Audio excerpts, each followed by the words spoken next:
مسند احمد کی حدیث ہے، نبی صلی اللہ علیہ وسلم نے فرمایا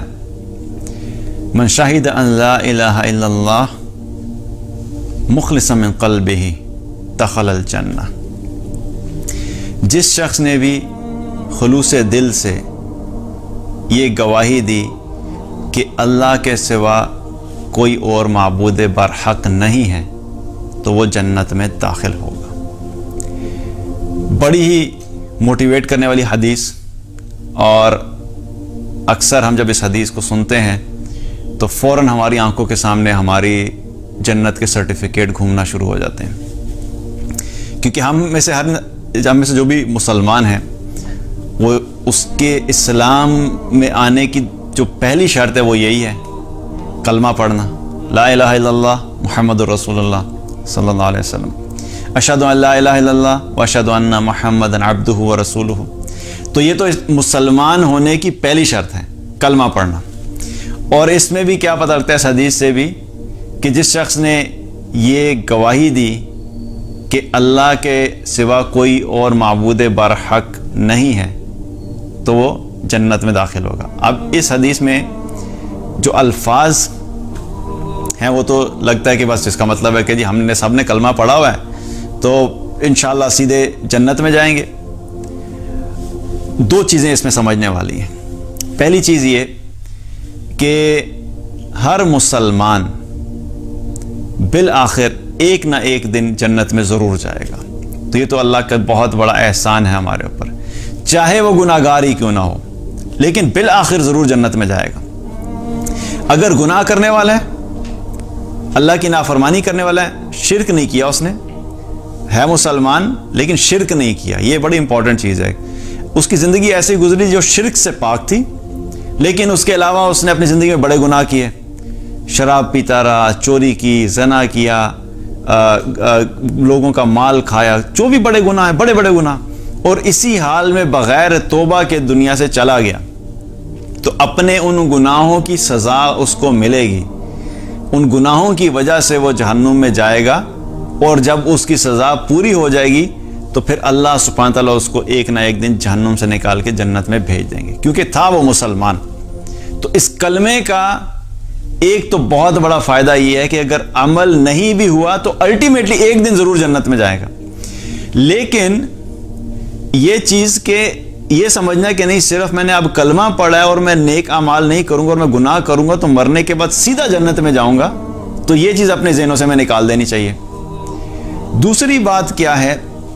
اس حدیث سے کیا پتہ لگتا ہے کہ اس حدیث میں آپ صلی اللہ علیہ وسلم نے ایک لفظ استعمال کیا کہ خلوص دل سے، صرف یہ نہیں کہا کہ جس نے صرف کلمہ پڑھ لیا، جس نے صرف یہ گواہی دی،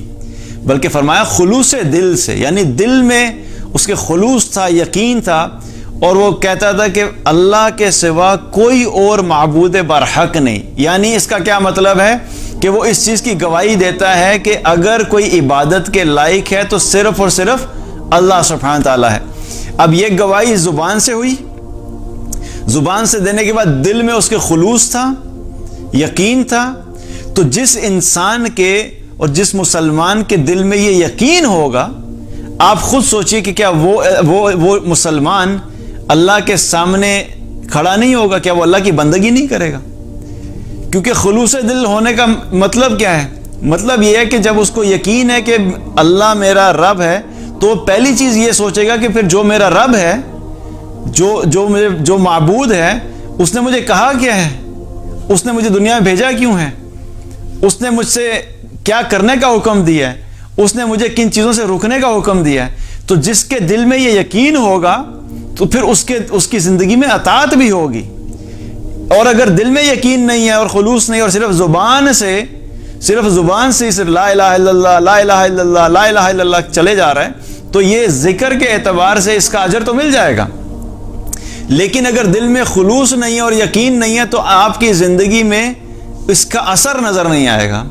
اسی لیے خلوص دل سے پڑھنے کا مطلب کیا ہے کہ جب انسان کے دل میں یقین ہوتا ہے تو پھر اس انسان کی زندگی میں اللہ کی عبادت نظر آتی ہے، وہ پتہ لگتا ہے کہ اس شخص نے واقعی یہ گواہی دی ہے کہ اللہ کے سوا کوئی معبود نہیں۔ پھر جب نماز کا وقت ہوتا ہے تو وہ نماز پڑھتا ہے، جب اس کو سچ بولنے کا کہا جاتا ہے تو وہ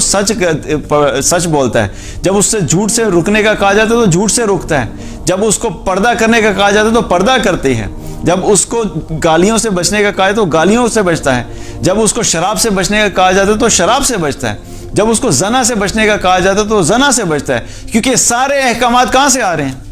اللہ سبحانہ تعالیٰ کی طرف سے۔ جتنی بھی یہ احکامات ہیں کس نے دیے؟ اللہ نے دیے ہیں کہ کیا کرنا ہے اور کیا نہیں کرنا۔ اور جب دل میں خلوص ہوگا اور خلوص دل سے اس چیز کی گواہی دی ہوگی تو پھر انسان ان ساری چیزوں کو